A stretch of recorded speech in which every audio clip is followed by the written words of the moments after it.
Welcome back to another episode of Just a Bit of Banter. My name is Patrick, and in this episode, George and I are going to be breaking down the Arsenal-Chelsea match that happened at the weekend, where Chelsea, in my opinion, dropped 2 points. We're also going to cover the City-Brighton match. Unfortunately, Greg is not here to defend himself as he is out this weekend, so it'll just be me and George unpacking the 2-1 victory between City and Brighton. Lastly, we're going to get into a little bit of discussion around referee decisions over the past 9 match weeks. So let's get into it. Well, welcome back to another episode of Just a Bit of Banter. I am officially back after my hiatus and the international break, but we are missing another member this week because he got to go to When We Were Young Fest. Greg is not here for me to abuse him after City's 2-1 win over his team, Brighton. But I do have George here with me, and George, welcome back. It looks like I'm having camera issues, so why don't you take it away? Let me know how your week's been while I hop in here and fix this problem. Yeah, man. Well, like you said, like welcome back, and it sounds like and looks like that you and Greg are having like a tag team match. Greg tagged you in. Now you're tagging in. So, but yeah, man, Sunday it's good. Got some soccer in. Got a point today. I don't know that your game was I was looking forward to this one, was your the Brighton and City game. But weekend's good, closing out the day on Sunday, and had my kids' games this weekend. Got some dubs. My daughter had 3 goals, so that was good. She's getting bad. And it's cool too because she's like full force. Like if the ball's in front of me and someone's in front of her, she's it's pretty cool when you see it, especially with her age now. And then dude, she ended up scoring 3 goals yesterday, and then yesterday as well, my son he scored a goal as well. So yeah, both teams won. I coached my son's team, so it was really? 10-0, dude. All right, Coach George, put him in. Coach G, dude. Chelsea needs a new coach anyway, so they can call you up. Man, why you gotta bring that up, man? I think we're talking about how our weekend was. And it was good. Do your kids play full 11s? No, dude. It's weird, dude. They do like 11 on 11, or is it 6 on 6? It's 6 on 6. Okay, that's excuse me. Let me rephrase that. 6 plus goalie, so 7. Okay, got it. So 6 on-field players. Yeah, but dude, the field is freaking large. It's huge. Man, that freaking tire me out. And and because this weekend, like yesterday, it was super hot, like over almost 100 degrees. Mm-hmm. So it was a little toasty. The game was at 10 o'clock. So man, dude, it was a little toasty. But you said your son and daughter did score. So where do they play? Are they like midfielders? Do they rotate? Do they have to play every position, or? Because I know back in like AYSO when I was growing up and my Brandon was growing up, that they rotate you positions. You kind of play everything. Yeah, they this one, Bella, my daughter, and my son, they both play offense and defense. In the very beginning, because when I coached my son's team, I straight out told everyone, say, hey, who wants to play goalie? And we'll focus on you to improve. And some of the parents, they reached out and say, hey, my son wants to play goalie. If you can teach him. And he did it last year. And I was like, yeah, dude, for sure. So luckily I have another coach with me to help me out with the kids.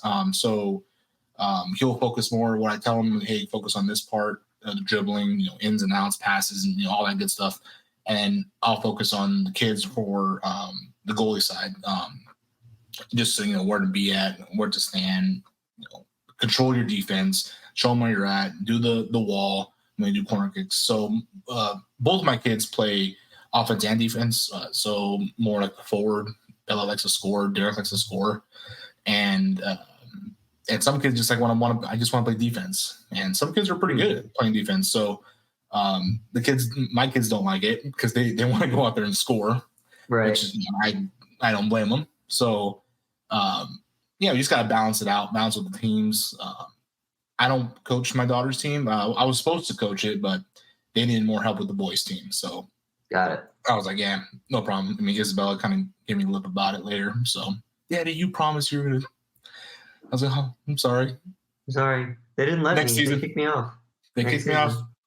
Apparently, Well, I not didn't only make that, didn't you also referee your first match today or this weekend? Oh yeah, dude. For lacrosse. Yeah, I did my first official referee game this past Wednesday. How was it? Did you run out of breath? They don't call me Big G for nothing, dude. I was I was huffing and puffing. So I did the first half. Actually, I did 3 quarters. Excuse me, rephrase that. They play. Those of you who are listening, I did play lacrosse back in high school, a little bit of in adult leagues, and lacrosse they go by 4 quarters. This one there was a scrimmage game, so they did 4 15-minute quarters, and I was refereeing a school called Brophy Prep School, Oh, I know Brophy. which I guess is north of Mesa. I'm not sure in that area, but they're in like Scottsdale, the Scottsdale. Scottsdale, excuse me. It's Scottsdale, Phoenix area. Right. It's a beautiful campus. Yeah. And I guess it's funny we were talking about the soccer. My assistant coach. Well, actually, he's the head coach. I'm the assistant for my son's team. I told him about it. I told him I was going to be there in practice, and then he was like, "Hey, how did it go?" And blah blah blah. And I said, "Yeah, I went to Brophy," and he's like, "Oh, really? You went to Brophy?" Yeah, I heard that they recruit some of their talent to come out there. I'm like, really? Well, no, it makes sense because these dudes are huge. They're freaking massive. Like you're talking about like a 6'4" dude defense, at least a 220, 225 dude coming at me full speed at a fast break. Whoa. Start running. You're diving out of the way. I was like, man, please don't fall. But man, you'll shake the ground. Yeah. Well, we're worried when you fall that you'll shake the ground too. So wow. You'll see the actual first little beads come out, dude. And man, but yeah, dude, it was fun. I got a good workout. It was good sweating. So at least I mean the training, because this was part of the training session, was to more get involved of how your placements to be a referee compared to one person's really focused on the shooter, one person's focused on the GLE area, which is the goal line extended. Balls go out of bounds, and one player is just watching for off what they call off ball movements. Anyone's like trucking down or make illegal strings or hitting them or whatever. So it really makes you think about what they look for as a referee, and not just for lacrosse, for everything like European football, American football, baseball, all that stuff. So it's definitely interesting. So, but yeah, man, had my first one last week. So I got emails that we're going to be coming out with the fall. I guess they're having a fall competition sometime in November, the second week of November, something like that. So it was fun. Cool, man. It was definitely nerve-wracking. Had to get the jitters out. Yeah. Well, I'm glad. I know you were talking about that at work, and you were really excited about it. So I'm going to make sure I asked about it, because I am actually in the same boat as the audience. I recently found out that you played lacrosse growing up, so that's cool. I'm glad you're getting back into it and doing something you love. I had my own footballing adventure this week. I played Thursday nights, and my team won, and I scored a headed goal. It was sick. The header? Oh, dude, yeah. You say you played on Thursdays? Down. Yeah, dive down, flicked it off my head into the top corner. It was sick. It was dope. It was dope. What time are your games? And are they in your area, Santan area? Yeah, they're in my area, but they've been at 7 this season. They can vary. It depends on how they set up the schedule, but it can vary. Damn. Yeah, check that one. Check that out one these days. Yeah, it was sick. Yeah, that's good, dude. When did this season just start for you guys? I think we're 3-4 games in. 4 games. But they're kind of always rotating. They're like 9-week seasons, so they are always rotating. I think it's like 9 weeks and then 2 weeks off. 9 weeks, 2 weeks off. 9 weeks, 2 weeks off. Yeah, it's kind of the same thing. Yeah. Mm-hmm.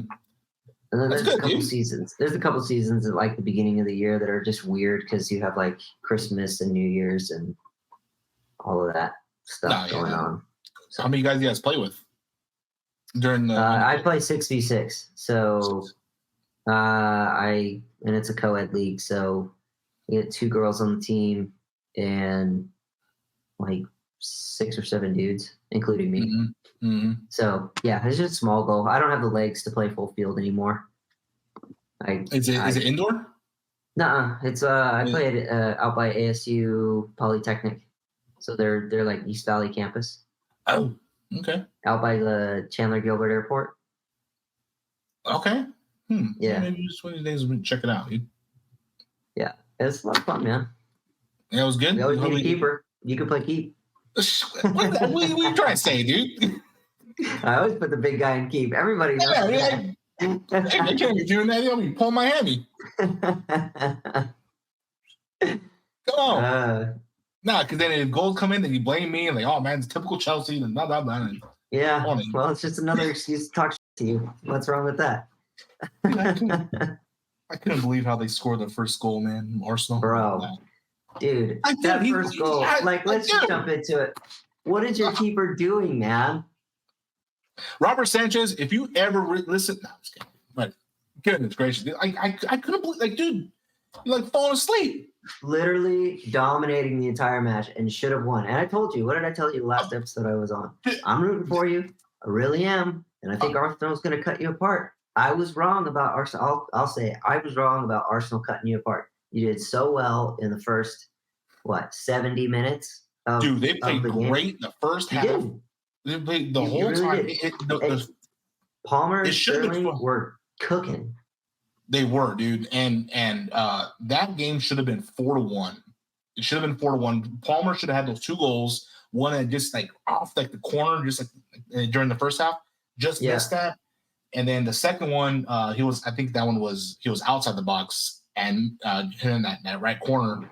That one should have freaking went in too, but it didn't. I mean, maybe weather kind of played a factor in this one because it was, it rained the entire game. Be lashing down pretty hard. She was coming down pretty good. So that's why you see all these people freaking like falling down and making these unnecessary tackles and slides and all that. And then Cole Palmer getting a yellow card. I think there were like 3 yellow cards from both teams. Yeah, the refereeing has been just awful in the last for all teams, not just like all teams. It's been terrible for the last, I don't know, 3 weeks. It seems like every week there's like a story of some poor referee decision, or it like lack of consistency, and like the lack of consistency I've sort of thought about a little bit. It's like, well, I don't know. It's kind of here nor there, because like maybe there needs to be a decision made. I'm sure there has to be a decision made at the start of season. Is like, this is what we're going to decide is a soft challenge, and this is what we're going to allow. But it's hard to, like, I try not to look at lack of consistency in the same match week, because you can't have, like, I saw some complaints in my game. Obviously, Akanji got sent off for a very light challenge. Yeah. The challenge he has to make, and I mean, he's on the yellow card and whatnot, but it's a very light challenge that the ref has to foul for, and gives him a second yellow to send him off. But in the game just before us playing Liverpool, I think Konate on Liverpool did the same challenge, and everybody was freaking out like, oh, why wasn't that called? It's like, I try to give him leeway game week to game week, if one match follows the next match, because how is that ref going to know what happened in that match? There's no way. He's focused on getting ready for to referee his game. But at the same time, it's like there's just been these ridiculous calls. And I personally haven't felt like, at least in city games, because those are the majority of ones I watch. And I'll pose this question to you. And we'll get into the games here in a minute, like a real actually in-depth analysis of it. But I want to pose a question to you. I have felt, at least in city games, that the last 3-4 games we played, I haven't really felt like the ref is ever in control of the match. He's got no control over it. And I wanted to see if you felt the same way about Chelsea matches. No, dude, that's 100% accurate. And like you mentioned, some of these games that, like, I'll watch some games. I'll watch your games. I'll watch the Brighton. I was watching the Aston Villa game this morning. And like you said, some of these calls that, we talk about this multiple times about these calls being made and potential, upgrade to red cards, which almost happened to City against a couple weeks ago when you guys played Arsenal. I forgot who it was. It might have been Kovacic. He should have been sent off. Honestly, that one. We got lucky on that one. But even still, but see, it's kind of like that's an incorrect call. How does that should be sent off? How did that get? Yeah, how did that get? Yeah, so that's something how I talked about as well. I'm not. I don't think you were here. I think it was just me and Greg on that one. And these things with what kills me is about these handballs that are inside the box and how they're not like today. Excuse me. It was yesterday for the Chelsea Arsenal game. And how it deflects off of a defender for the Chelsea, like it was like the 11th, 12th minute. And for Palmer it hits some. I thought that was a correct handball. Yeah, but what the problem was that they didn't review it right away. Like it still kept going like after like a minute. Yeah, and I'm like, dude, what? Don't be doing that, dude. Don't be teasing us. And of course they're not showing the replay. And did the ball go out? I don't remember. I think it did. It must have, because was it put out for a corner, or maybe it was kept in? No, it was kept in because they didn't do a corner. They can't stop. I agree, they can't stop play if it was kept in. Man, it was freaking stressed me out though. I was like, how the heck are you not freaking calling that? But yeah, dude, I agree with you with these ref calls or maybe it's the inexperience. Like I was watching, it wasn't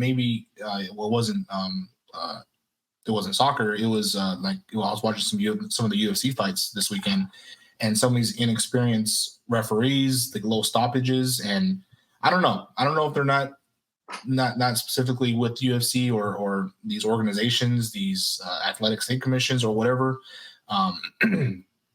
These referees need to. I don't know, man. It stresses me out, dude, because I'm like, man, how the heck are you? And it always makes you wonder if maybe there is some part of, I don't know, some part of like some hush money, dude. Like, hey, we're going to be doing this. Here's our thing. And don't make a call. And I don't know. I don't know. It's all games, though. It's all games, and they're all poor. They're all poor decisions. And I personally, I don't like the new dissent rules. I think the new dissent rules have made it worse, personally. I understand you were trying to protect referees and we're trying to limit player arguments and players surrounding refs. I get that that's got to happen. But isn't that also the job of your team captains? You need to sit down and meet with your team captains and say, this is the rules going forward. If you are a captain of your team, this is going to be your responsibility is to manage this. Because you're going to be in hostile environments. You're going to be in areas where your team wants a tight call going their way. You have to manage that. So maybe we need to pick better captains to do that, number one. And number two, it's I don't like these dissent calls because I think they get overly used. An example in my game is Rodri barely kicked the ball away and he got a yellow card for it. Or any sort of argument. It's look, this is it was the same problem I had when VAR was introduced. And they were calling a toe, that toe length. I get it. By the letter of the law, he's offside. A player's offside. But these are humans. They're not robots. And this is a very emotional and passionate sport. So yes, there needs to be control, and you can't do what Rodri did to get a red carded, 3-4 weeks ago. Sure. Put your hands around someone's neck or headbutt somebody like we saw in one of the games this weekend. I think it was Sheffield United. Yes, they had a player sent off or something like that. But it's at the same time, players are going to argue their case. You can't just give them a yellow card because they argue the pace. If they slightly kick the ball away, or I understand if they boot it into, Rose End and stuff like that. But I just think these dissent laws have made it worse because they just limit people being passionate, and that's what we like as fans. We like seeing that. Yeah, dude. I think it's them that with the dissent calls is more of having control of it. But and I don't how. think it's causing them. They're losing control regardless, so it's obviously not helping. No, yeah, that's fair. And like you said too, is maybe they do need to have better selections of the captains. And how we were, I'm sure you when you play sports in school, you were in the captains are always the ones. You're the only one to talk to the ref, and then and obviously the head coach can talk to them, and there's nothing really else. You can't be going up to referees and or the parents can't go up to the referees and about that. It's you and you. You have that band for that reason. To I always call it communicate captains. What they call it is how I would think of it. Is like you're the only one who can communicate with the ref. Is how I would best describe it. Is how if you think of an off call is in play, then you have to speak up. You as a captain, and if you're not vocal, then you need to do some change something. Pep's got to change something. Pochettino's got to change something, or Deserby's got to change something.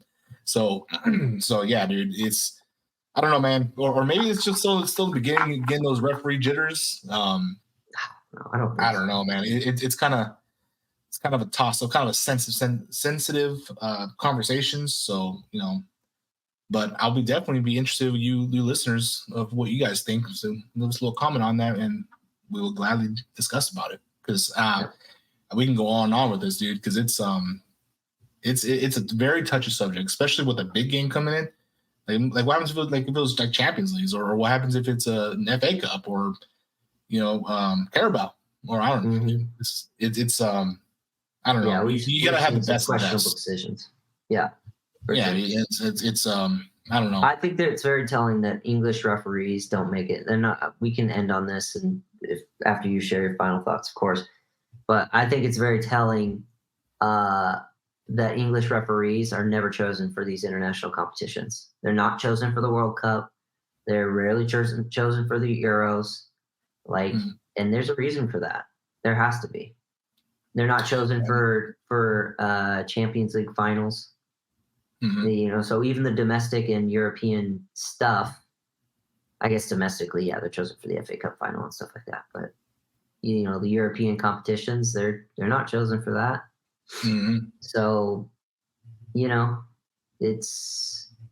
that's telling. That says the whole story to me. Mm-hmm. So figure it out, FA, because you got the best league, you got the most money, so figure it out. Yeah, they got to figure out something. But yeah, that's a good way to do it, man. But we can shift gears to the Chelsea and Arsenal game, dude. So you want to take a quick break and just come back and dive into the games? Yeah, for sure. All right, we are back, and now we're gonna dive into at least our games. We only have 2 games to cover this week because Brighton and City played each other. So I actually want to start with your game, George, because mine. What? I mean, yes. Yours is the bigger game because it's the London derby. Number 1, number 2, you really had opportunity to win the game, and then obviously you didn't. And then mine and Brighton's game, I have some points. Obviously, we're back to winning ways, and Holland's back on the score sheet, and I want to talk about Jeremy Doku some more because it's awesome. But before that, yeah, I watched all of your games because I told you in 2 episodes ago that I'd be rooting for you, and I thought Arsenal was going to cut you apart. But obviously, I was wrong. You guys dominated possession. But actually, you didn't dominate possession, but you look like the stronger side and the team more in control of the game, even without that lack of possession. I felt that you looked like you were in control, completely control of the game. 2 early goals. I think they were early goals.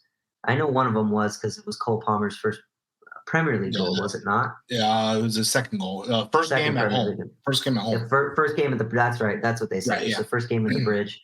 And you're welcome, first of all, for giving you Cole Palmer. And second of all, I don't know what happened because I was really excited that Arsenal was going to drop points, which would have been massive for me. That's why I was hoping you'd win. It's a great win for you. You guys seem to be after a little rough patch at the start of the season, Pochettino seems to be kind of getting them sort of firing. Have you gotten player? I know I saw Reece James was back. He made a little cameo at the end of the match. Yeah, he made a little debut. I guess. Are you guys getting your like key players back? I know you signed a bajillion of them, so. We're supposed to begin them coming back the first, second week in November, supposedly. But then I think there were some talks about about them getting rest a little bit more. So I'm not still 100% sure. But I don't know. I just like to go with what we got right now, and from what we got today, I was freaking not happy with Sterling and Chelsea were cooking. They looked electric. I think I texted you, and I realized now you were probably at your kids' games, and that's why you didn't respond. But Sterling's got to shoot first time, man. There's so many times I was like, just shoot, bro. Yeah, and that's something like it's funny you say. I remember he's Sterling. So like that's I don't know in cities with Cole Palmer and Sterling did unbelievable. Well, you're welcome with Kovacic. How's that? Yeah, fair. But yeah, even though some City fans are being dumb and saying, "Why did we buy him? What does he do for the team?" Shut up. Shut up. Come on now. Shut up.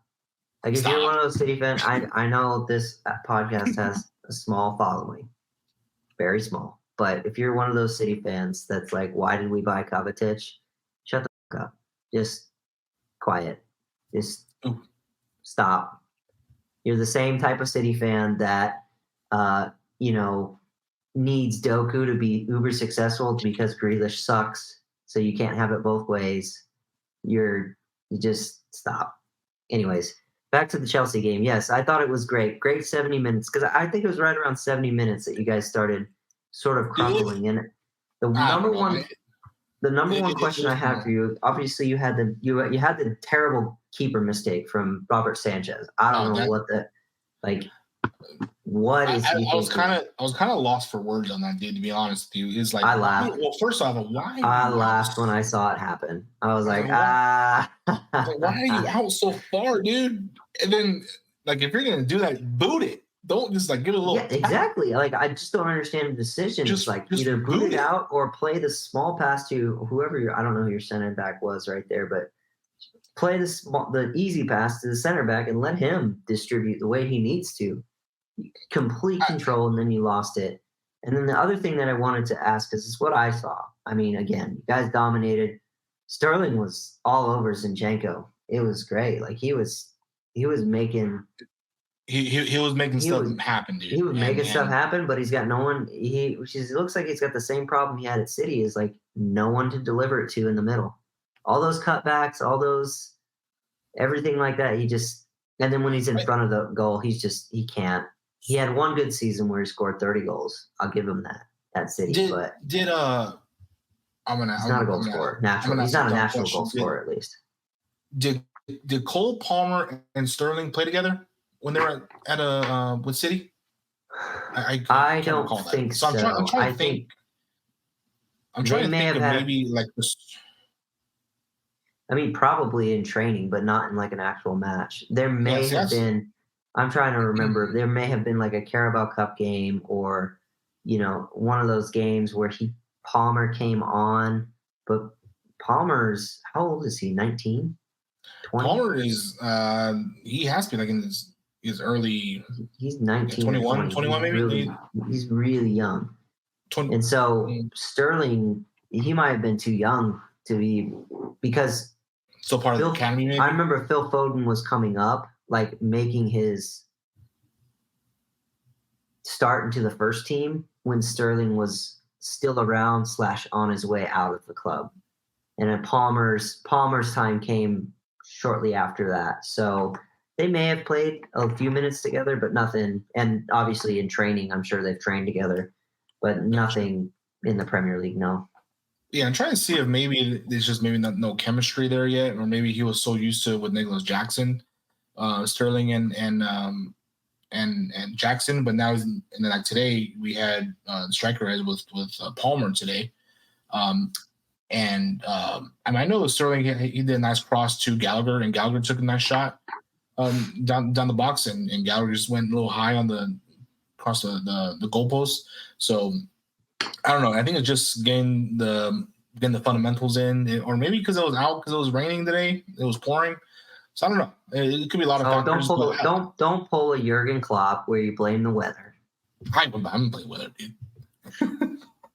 But dude, we should have got 3 points on this, and I'm a little disappointed on this. And there were some opportunities there, and again, like you said, Sanchez with it's a little dagger in the heart, dude. Like, I don't know what the hell he's thinking. Why in the world are you out there so far out doing that? And what are you expecting? And of course, I think it was Declan Rice that did that and just kicked it in. And well, I mean, I understand why he was so far out of his box because he's trying to like play a pass.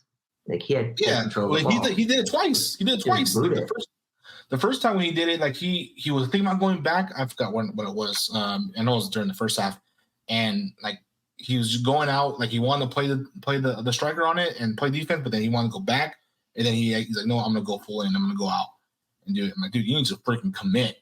Don't be no any of that. Don't be caught in two minds. Yeah, no. You need to either you're going in on it or you're staying back to holding out. But man, it was. Yeah, we should have got that done. However, I did want to mention Mudrik's goal from that. Oh, yeah. That's one of my questions. Do you think he meant it? Do you think he was a cross, or do you think he meant it? I think it was a cross. No, it was a cross. Hold on. As a fan, he was going for goal. No. Now, it's a cross. Realistically, it was a cross, dude. That's just come on. I've seen it go both ways because he looks like people try and say he's looking at Raya when it happens. But I'm pretty sure he was trying to cross it and just kind of didn't quite get the bend on it, and it worked out for him. But all day all day in that interview and locker room, he's like, "Of course I meant it. What are you talking about? Of course I did. Of course, I'd say the same thing."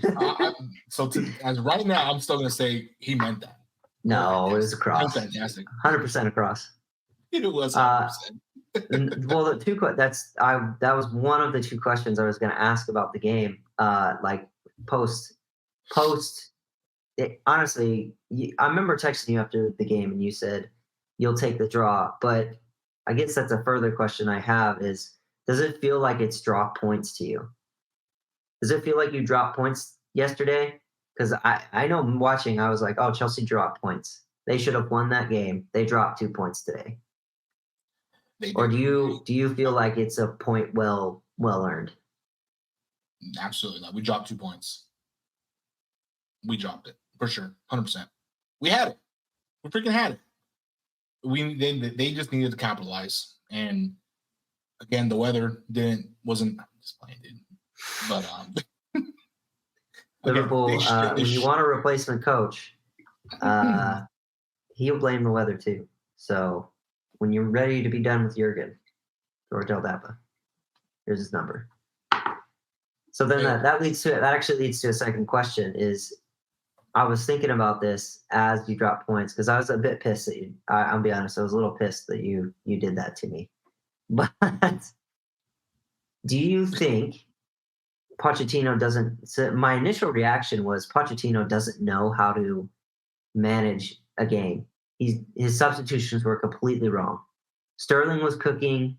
I understand Palmer, he's still young, so maybe take him out. But Sterling was doing great in his role in maintaining possession of the ball and tracking back. No, he pulled Sterling. He pulled. What were his substitutions? Maybe I can pull that up real quick. But my question, you can answer this while I pull it up, is do you think Pochettino still needs to learn how to manage games better with his substitution? Or is it a byproduct of he's got too many young players and they don't have the experience on how to see a game like that? Let's be honest. For Chelsea, that is a huge game.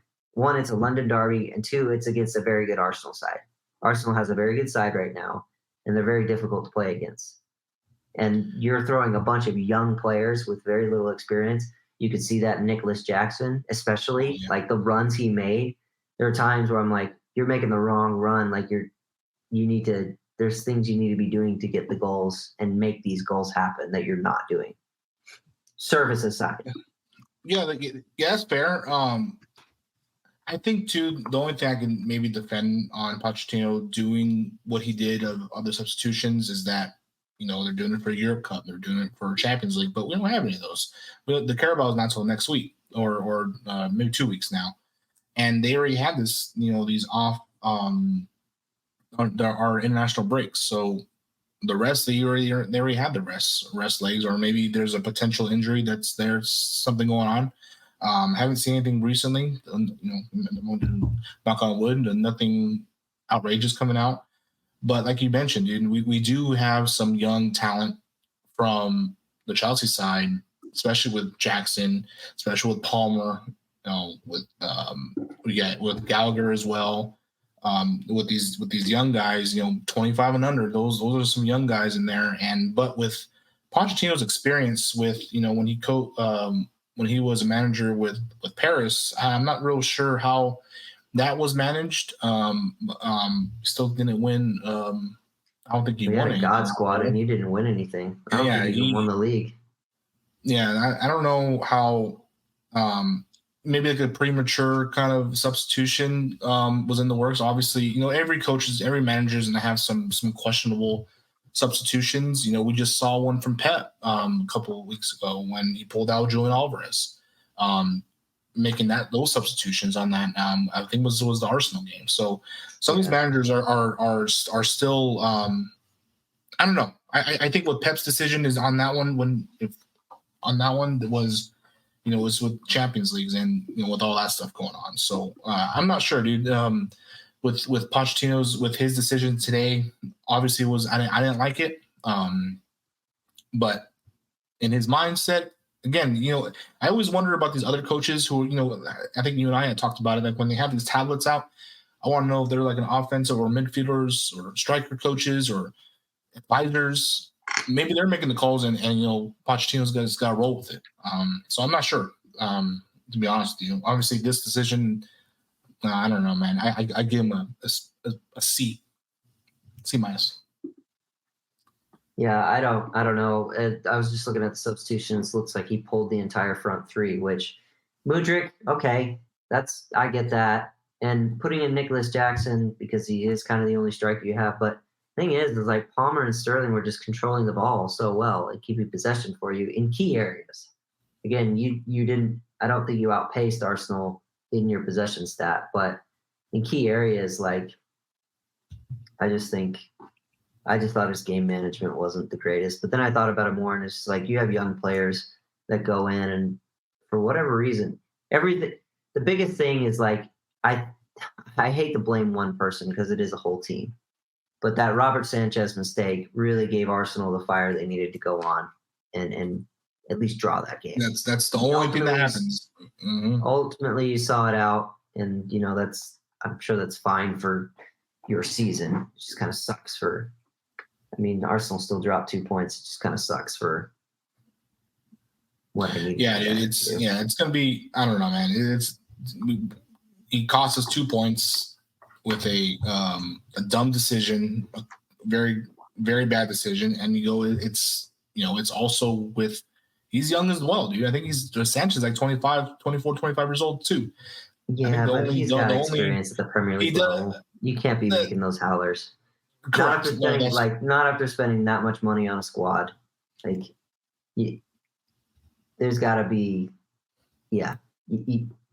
Where was he before? Wasn't he at Brighton prior? He was at Brighton. Mm-hmm. He's got Premier League experience, so like. Yeah, no, yeah, that was definitely a poor judgment decision that cost him a goal, and like you said, the momentum that Arsenal needed to tie, draw, or trying to potentially win the game. Because let's be real, when you're up 2-0, and then the other team scores that one goal, their momentum gets really high, and say, "Hey, we still got this, boys," and blah blah blah. And there was still a lot of time. It was like especially where Arsenal's at right now. They're desperate for something. But again, to wrap up your game, because I do want to move on to the City game, if that's cool. Yeah, sure. Unless you have other thoughts, I don't want to shut it down here. But nah, man. Okay. Yeah, Chelsea's still gonna win it, though. So, yeah. Yeah, right. You're out of the Premier League race. Let's be honest. But again, though, the other thing I will say, and to wrap up the conversation, is like another subpar performance from Arsenal. Yes, they came back and won, and that's what champions do, and blah blah blah. Like, but honestly, like, they're running on luck right now. Like that was a subpar performance from Arsenal, followed on the back of another on the back of another subpar performance against City, where they got lucky with the deflected goal. Yeah, and that was. that's right. You weren't here. That's right. Thank you guys for the shit you guys said, because I have to edit that thing and put it together. Like that was so funny to listen to. But there are some things that you said during the going over the Arsenal game that I was just like kind of seething about, because I'm like, oh, you're wrong about this. I can't remember them anymore because it was 3 weeks ago. But yeah, I forgot about that. You weren't here on that. But again, like the only thing I do want to say about that is, let's be honest, like that game, you got real lucky with that win. It's a really did. Goal. So I don't think Arsenal are title challengers. I think their luck will run out as things get busy, especially in the Champions League. So I'm gonna go back and circle back to what you said before. It doesn't matter how they win; they got 3 points. Yeah, they did. But then, how else did they follow it up? Now they have a draw. They dropped points this weekend, and I mean, you're right. I'll gladly say that I went in with chest and said we were going to beat them 3-1, but you're absolutely right. They got the 3 points, and fair enough. But they got 4 points, and they should not have gotten that. Let's be real. There have been the last 2 games. There's 4 points they shouldn't have gotten. They should have gotten max probably 2. A draw with us and just 1 draw with us, and they probably should have lost to you. So if that would have happened, they would be they would obviously be lower than Aston Villa and Newcastle right now. So they would be outside the Champions right now. So again, you're absolutely right. They keep picking up these points, and that's great. That is ultimately, end of the day, what's important. But you got to look at the performances in the same way people look at its City's performances. Arsenal needs to go under that scrutiny as well, and that's what I want to see them deal with. That's what they need to learn to deal with if they want to be Premier League. But anyways, enough about Arsenal. That's fair. And then they have Champions League too. So I'm interested who they got going on. And I'm not. They're not gonna. I don't think they're gonna make it out of the group stage with how they've been performing. We'll see. But anywho, dude. Anyways, on to Brighton versus Chelsea. Brighton versus City. Brighton versus Chelsea. No, Brighton versus City, dude. Come on. Oh my god, dude! At least for that first half, it was so nice to see us play like decent football again. That entire first half was like, that's the City you want to see. That's the City. Like, I remember laughing at some of the play that I was watching that we didn't even score goals on. It was just the way we were moving the ball. It was quick. It was one touch. It was fluid. And it's all down to, like, we're starting to get some of our injured players back as well. Obviously, Rodgers back from suspension. That helps immensely. We had Bernardo Silva in the lineup and John Stones, who can step in the midfield. But, man, some of our ball movement through the midfield and control, at least in that first half, positive signs as after the Wolves and Arsenal game. So that's the first thought I had, was it was good to see City back being pretty City again, I guess is how I would say it.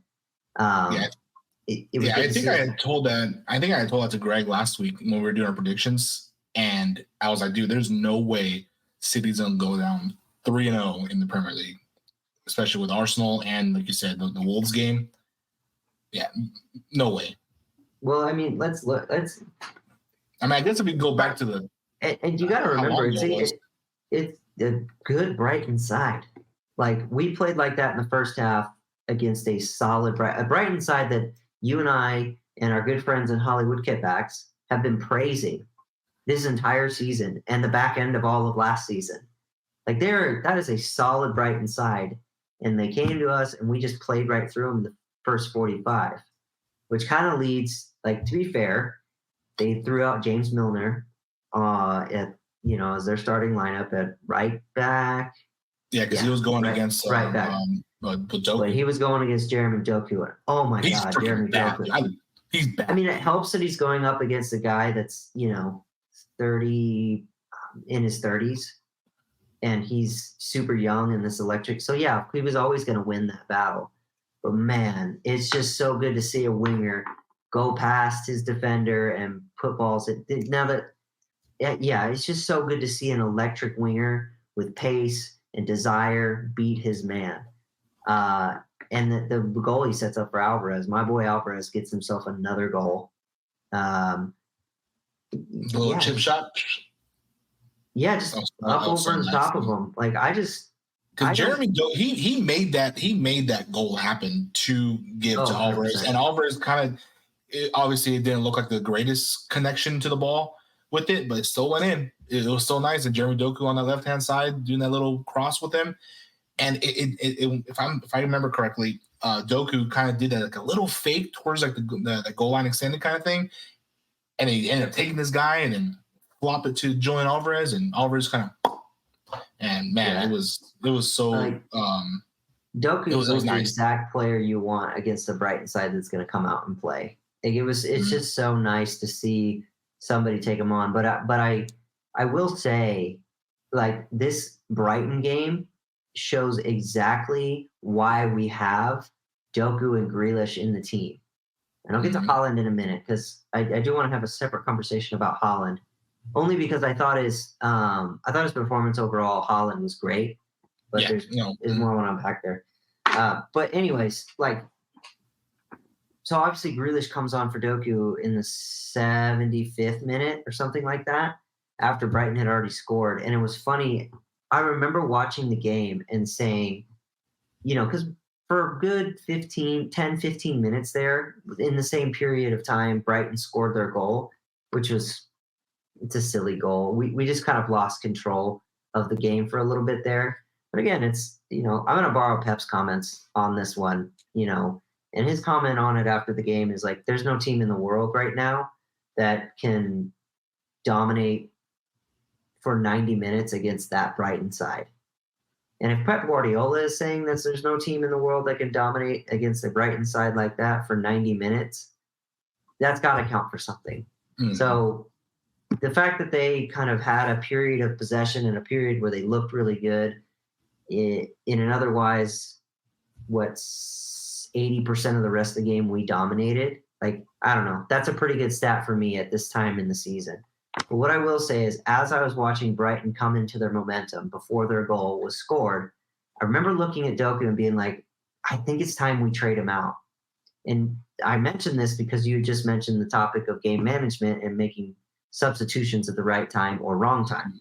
I really do think Pep waited a little too long to bring on Grealish. I think we needed Grealish about 5 minutes earlier, and I don't think that goal happens because he's not going to lose the ball.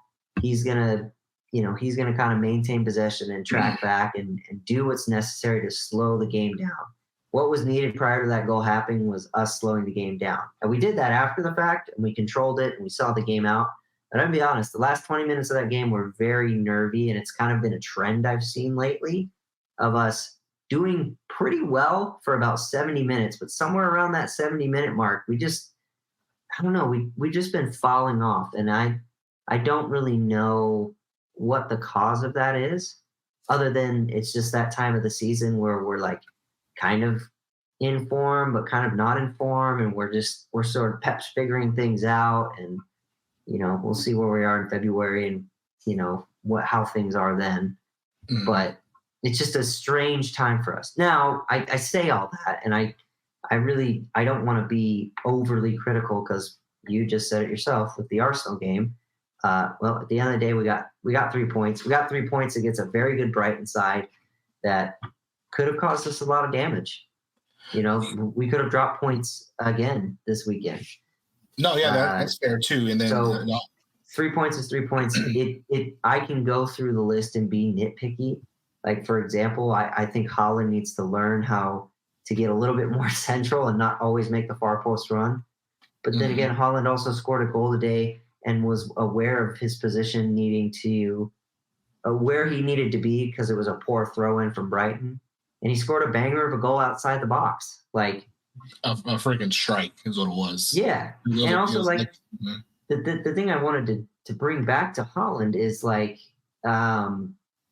you know, we've all kind of been saying here that something's going on with him and that he's kind of having a rough patch where he's not scoring. And all three of us on this show have said that, at least in the last couple of episodes. I think, I know you said it during the Arsenal game, the episode I wasn't on. I've said it before that, but I really look at his stats. He's top of the Premier League. He's got 9 goals in 9 games. Yeah, no, that's like his goal stats are like. So I'm really like, is he really having a bad season? I don't think so. I think he's changed what it means to be a goal scorer because of the freak season he had last year. Mm-hmm. That our expectation, myself included, I'm including myself in this. Like, the expectation I have is that, he needs to be scoring a goal every game. He doesn't have dry periods. Well, no, he's actually had dry periods in his career at Dortmund, and everywhere he's been, it's just, he had a freak season. He did awesome last year, but he still scored. Like, I know it didn't play out like this, but his stat is actually, he's played 9 games and he's scored in 9 games. Like, he's a goal a game player still. Yeah, and top of the goal scoring shot. So I don't think he's having a bad season. I do think defenders are figuring out a little bit more. Maybe he's finding it a little bit challenging to be actually a goal every game. But, I mean, he's still a world-class striker and still miles ahead of any striker in the Premier League, especially now that Harry Kane's gone. So let me ask you a question then, since we're going to be talking about the goals and all that stuff. Now, do you see, I think Holland is more of, he goes 110 miles an hour. He's going fast pace at all times. Now, how Alvarez plays, I'm a big fan. Don't get me wrong, dude. I'm a fan of both of them. Now, Alvarez, I like him a little bit more because he's more, I don't know, he's more smooth with it when he's dribbling and he's doing these moves with them rather than Holland just goes straight forward and just banging it. And then Alvarez kind of just moves around. I'm not sure about his stats wise. Alvarez is. I don't know how many goals and 5 assists. I think he's got 7 and 5. So he's got 12 points, and I don't know how many assists. How many? Holland 7 goals and 5 assists in the Premier League. 5, that's I think it's all Alvarez. Okay. Yeah. So where would you rank them at? Would you have him be higher than Holland, or would you keep Holland, as your obviously your top dog, but as an overall player, making moves, doing crosses, dribbling, the whole package, right? How would you rank them? See, this is a challenging conversation. If you're asking me who the better overall player is in the City team, go ahead. Yeah, of course it's Alvarez.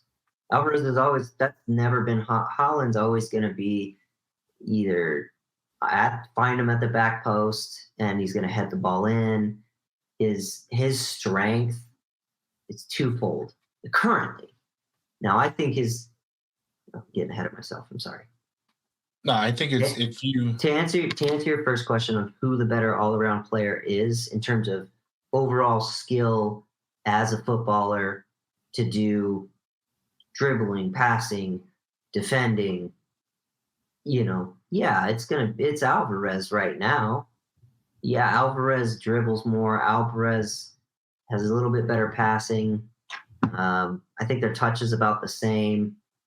Haaland's the better, more clinical striker for sure. But I don't think that's really a fair comparison because they're two different players. They're two very different types of players. But then again, I made the same comparison about Ronaldo and Messi. Messi, to me, is the greatest of all time. Because he's a more complete player than Ronaldo. Mm-hmm. It's because he's a more complete player than Ronaldo. I think Haaland is a generational talent and the greatest young striker right now. And probably, at the very least, has the potential, but probably will be the greatest of this new generation of players. If Mbappe gets out of, we've had this conversation, if Mbappe leaves Real Madrid or PSG to go to Real Madrid and actually starts playing in a legitimate league, yeah, we're going to see the Haaland Mbappe. It's going to be the new Messi Ronaldo saga. Mm-hmm. Mm-hmm. So, but I think, and that's a similar thing. I think Mbappe can be a more all-around player, but I don't know. From what I'm seeing from Haaland, he's a better player right now between the two of them.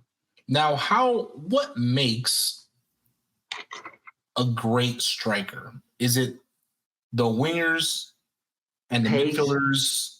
Power, and how clinical are you? Right, but honestly, like Haaland's design in lab, man. Like he's that's fair. Yeah, he's. But in terms of and you bring up a good point. It's like, well, are they anything without the players around them? Players like Haaland are not. Haaland is not necessarily a player that creates something from nothing. I don't think he ever will be that player to create something. I think he can be. I think Pep might be working with him to do that. Alvarez is the player that can make something from nothing. He's special that way. Yeah, so that's his talent. But Haaland is always going to rely on the service of his wingers and midfielders. And that gets to my point of what I think Haaland can improve. No, he's still young. I'm not here to tell him. He's goal of game play. He's the top scorer in the league right now. Who am I to tell him what to do? No, yeah, that's fair. But the two things I think that he can improve on is he always makes the far post run, waiting for the cross every time, and it's starting to become predictable to me. And I don't know if that's just what they talk about on the training pitch or whatever, but like switch up his runs. And the other thing is, I think he can learn to be more like Harry Kane. Like, I don't know if you watched Italy versus England, that game. I watched that because I needed to watch something during the international break. But Kane dropped deep, and Kane, to be fair, against a young Italian team, and kind of sat somebody down. But I think Haaland could get a little bit better at dropping deep and maybe carrying the ball forward to create something. On City side, and this has been a thing since we signed him, I think our players, minus Kev, don't pick up his run yet. There's so many times, like Haaland's big strength is you split the defenders, you play the ball in behind, and Haaland's got the speed and the legs to get onto that ball and make a goal. That is his strength. And I wish we would play that a little bit more to his strength. So how would he play? Like you said, like he's nothing without his surroundings, and Alvarez can be that person. And I'm not being biased or anything, dude. So I'm just chatting with you. What would happen if Haaland didn't have Alvarez, didn't have Silva, and didn't have Foden? Like, or let me rephrase that. What if Haaland, God willing, goes to let's say he goes to the Wolves? Would he be putting out a performance like he has been last year and then this year? Arguably, he might do even better. Like, if just look at his performances at Dortmund, where he didn't have Foden, he didn't have KDB, he didn't have those. Like, Dortmund's a great team. Don't get me wrong. He had Jude Bellingham at Dortmund. Or look at his performance at Salzburg before that. Like, he's consistently scored goals on a consistent basis anywhere he's been. And I think at those teams, they actually built a team around him. Like, we're building a team for you. Was it the elite level that you see in the Premier League? No, of course not. But he still managed to score goals at any team he's been at. Sorry. And now to answer your question, like, does he go to Wolves or does he go to Palace? And does he succeed as much? Does he break the record that he did last year? I don't know. I don't know if he breaks the record that he did last year, but I guarantee you he will score goals. And I actually think he might find it a little bit easier to score than he does in City for the same reason I think Palmer is doing so well at Chelsea right now. When people come and play against City, they play a low block against us. Not only do they play a low block against us, but guess what? Manchester City is coming to town. That does something. I'm convinced now it does something to players mentally that they get more up for it because they know they have to be more on it because of the elite. It'd be no different if like Real Madrid came and played that team. They would be more up for it because it's an elite level team coming to play you. Whereas, no offense, don't take you as seriously. They find that you have a lot more space. That's why Palmer's doing so well in Chelsea. Like his skills there, he's just not quite at the level of City. I don't think he plays well against a low block, and that's why we let him go. But he's cooking at Chelsea because he's got a lot of space and time to do things. Put him against a low block. Let's see how he does. Jack Grealish. Grealish was like the star boy at Aston Villa. Let's be honest, teams give Aston Villa a lot more space than they would, against City because it's Aston Villa. Like it doesn't mean they don't have quality players. It just means teams play differently against us. Teams play differently against Arsenal. So arguably, he might find it easier to score goals because he'd have more space. He'd be able to. He'd have a team specifically built around him. Whereas City, I don't think he's got a team specifically built around him. Yeah, that's he's one of many. Mm-hmm. No, I follow. So yeah, I still think he'd succeed. To answer your question. So as a fan, would you have your focus on the future with Alvarez or Haaland? That's a tough one. That's what I'm trying to. That's more like the logically, I'd say. Well, it's hard because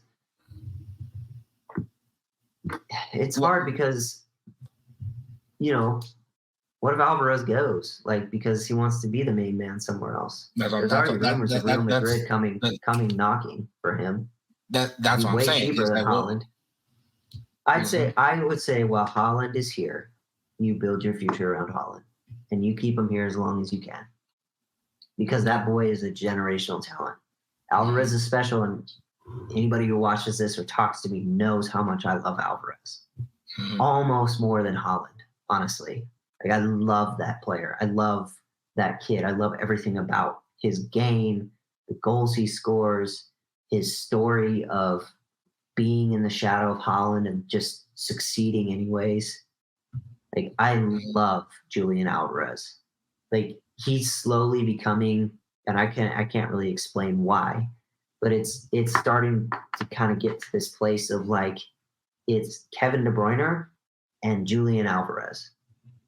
Like, and I think Kevin De Bruyne is the greatest player we've had at this club ever. So I have high praises for him. But Haaland is Haaland. And if he's at your football club, I would do everything I can to keep him there because eventually he will go through 4 or 5 games where he doesn't score. That'll happen. But he's still early. Do you take Cristiano Ronaldo out of your team because he has a goal drought? Or do you take Messi out of your team because he has a goal drought? When you had Didier Drogba at Chelsea, do you take him out of your team? No. That's fair. No, I agree. Same. So yeah, I would go Haaland because he's fucking Haaland, man. Nah, I follow what you're saying, dude. I just want to throw the hard questions out there, dude. Because again, they are 2 completely different players. Different type of players. Let me rephrase that. And it's just so unique, and especially with our generation now, and generations coming, like my kids, they're gonna be able to watch. Some of these kids, like my son the other day, just said, "Daddy, who's Holland?" And then that was a while back ago. So the best team in the world is what you should have told them. Well, because of course, the kids now they know Ronaldo, they know Messi, and he threw out Holland, and I'm like, yeah. Well, Holland's on the cover of. Well, it's not FIFA anymore, but he's on the cover FC, of FIFA. Right? Yeah, that's a big deal. That's a big deal for kids and stuff like that because that's what they see. No, it's good, dude. I mean, I'm a fan of both of them, so it's and then when, like you mentioned, when KDB comes back, when and if he does, was that supposed to be in January? Yeah, I think they actually say he might be sooner. He might come in November. Well, yeah, dude. I was watching the UFC fight. I see KDB right there, dude. Right in the UFC fight. I mean, personally, I wouldn't rush him back. I'd bring him back in January. Dude, are you kidding me? There's also rumors that he's gotten a contract extension coming too to 2027. KDB? Mm-hmm. My boy. What source? It's just rumors, like Blue Moon Forum, so it's nothing like official right now. Nah, man. With TMZ? Pretty much, yeah. Honestly, yeah. Yeah, that's good, dude. I mean, and then, hey, what happened with Ederson? Did he not play today? It was Ortega today. Yeah, and that was the only story I saw about it was because he was coming back from Brazil from international duty, and I think he came back like Brazil's last game was Thursday or Friday, so jet lag, basically. Mm-hmm. Okay. Yeah, I saw it. I was like, oh, well, shoot, where's Ederson? Yeah. Ortega. Ortega did all right. He made a couple good saves, but his distribution just isn't. It's not the same as Ederson, but no one's is. So, Ortega's a perfectly fine backup keeper. He's a great backup keeper. Yeah, that's fine, dude. That's good. And then the other one I want to touch up on was the Kanji one? They got the red card. Yeah, it's unfortunate, but I'm excited because that means potentially seeing Stones, Diaz, and Gvardiol for the derby this coming weekend. It's going to be great. Brother John Stones, JS? Oh, yeah, dude, John Stones is great. So good to see him back. But, I mean, look, we definitely need to figure it out. Like, it is concerning to me that we are controlling games for about 80% of the time. That's a concern to me. I want to see that shape up. But, I was watching, I'm stealing this from a steam company. Shout out to him. He's one of my major city news sources. But he said, we've seen this before. And then, roundabouts, Christmas time and New Year's, we start figuring it out. So we'll be all right. It'll be all right, dude. It's still early. Yeah. It'll be all right. So, but massive improvement over the last two games, and that's ultimately what what I need to see is massive improvement. So, yeah, dude, we got 3 points. So that's good. Yep, that's all that matters. Like you said, I just care about the wins. So, but you want to take a quick break? Yeah, we'll take a quick one. We'll be back. All right, and we are back. We're going to dive right into predictions. Sorry, Greg, we do not have a banter segment. We talked way too long about our games in this episode. So let's dive right into predictions. George, who do you have at the weekend? Oh, Chelsea, we have Brentford. Oh, okay. We have Brentford. God, I hope not. I mean, hopefully if we played the same way we played today against Arsenal and how we play against them, next week, we're going to get this dub, dude. We're going to get this dub 3-1. Yeah, I think I'll I kind of want to say 2-1. Who did Brentford play last? Brentford? You said who they played last? Yeah. Well, they played Burnley, dude, but Burnley's not doing so hot. Yeah. Yeah, you know what? I'll actually give you a win on this one. I think it's going I'm gonna go 2-1. I'm gonna steal yours. 2-1. I think they will score because for us, they're always a tricky team. For whatever reason, they're tricky for us to play against. Oh, and then I Greg. don't know why. Yeah, Greg said 2-0 Chelsea. So. Yeah, did he? Did he just text you right now on his way back from when we were young? He just texted right now, dude. But yeah, dude. That's what we got this weekend. It looks like you got 2 games this week, dude. I have Young Boys, which is a weird name for a team. And, we the boys. And I have a big one this weekend. Okay, Manchester United. Hold on. Let's get these young boys out of the way, dude. So, go ahead, dude. So that's our Champions League. I expect to see some rotation because they're I think they're in the Swedish. They play in the Swedish league or something like that. They're a Swedish team. And it should be an easy 3 points.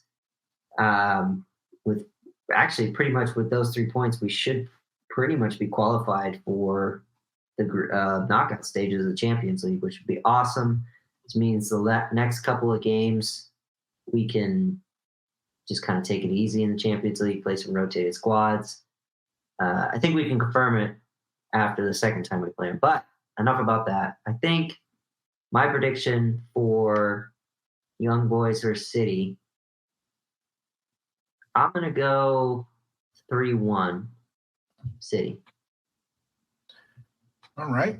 So I'm going to go with they are the Swiss Super League Young Boys. I'm going to say 2-0 City. Okay. 2-0. We got the big one at the weekend. Manchester United. Dude, Manchester Derby. Are they still a team right now? I don't know. I don't know what they are. After the card failed on them. That's a whole other topic, dude. Yeah, it really is. Who do you got, dude? So you got the Battle of the Manchesters, huh? Who do I got? United. City are winning that game. City are winning that game 2-0. Fuck you, United. Ooh, 2-0. All right. I'm going to piggyback on that 2-0. All right. Good. And then let's see. Well, Greg's not here, dude. I mean, you just want to do. Yeah, they've got Ajax. I'll stand in for them. So they've got Ajax in Europe, and then they got Fulham. So they haven't been very good in Europe. So I'm going to go a 2-2 draw for them against Ajax, and then Fulham. I'm going to go 4-1 Brighton. 4-1 Brighton. Well, because you want the Spurs to lose, huh? So they can keep dropping. Yeah, but Spurs are going to beat Fulham tomorrow. I'm actually going to give Brighton a win against the Europe League 1-0. I'll give them one. Okay. Fulham, I was going to say 4-2. Okay. 4-2. I think that's going to be I'm going to go with the 4 goals. It all depends on the rotations, too, how they want to play that. Yeah. So, but especially with Welbeck hurt and Solly March hurt. Oh, yeah, that's right. I forgot. They got hurt, didn't they? Yeah, they got some 2 big injuries. Yeah. So, it's going to be interesting how that's going to play out. But it's got Matoma. Matoma's still a baller, so it'll be all right. Hopefully it'll be all right. And then they got Evan Ferguson too. So, I'm still going to stick with that. They did pick up some injuries though, which is I forgot about that. No bueno. All right. Yeah, dude. Looks like we got all in, dude. Heck yeah. All right. Well, thank you all for joining us for another episode of Just a Bit of Banter. As always, you can follow us on Instagram, TikTok, and Twitter, now known as X, the social media site formerly known as Twitter. You can find us below, probably over by George, under @BitOBanterPod. That is the best way to reach us. And please like, comment, subscribe. Just a good way for us to interact with us. If you'd like to see anything different on the show, put it in the comments. Reach out to us. We always love talking to you guys, and it just it enhances the experience for us and for you. So with that, thank you all for joining us on another episode.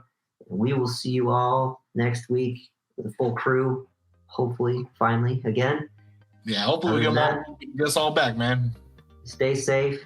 Enjoy your weeks, and let's go. Come on, City. Big Derby weekend. So let's All right, go. well, hey, thank you. See you later.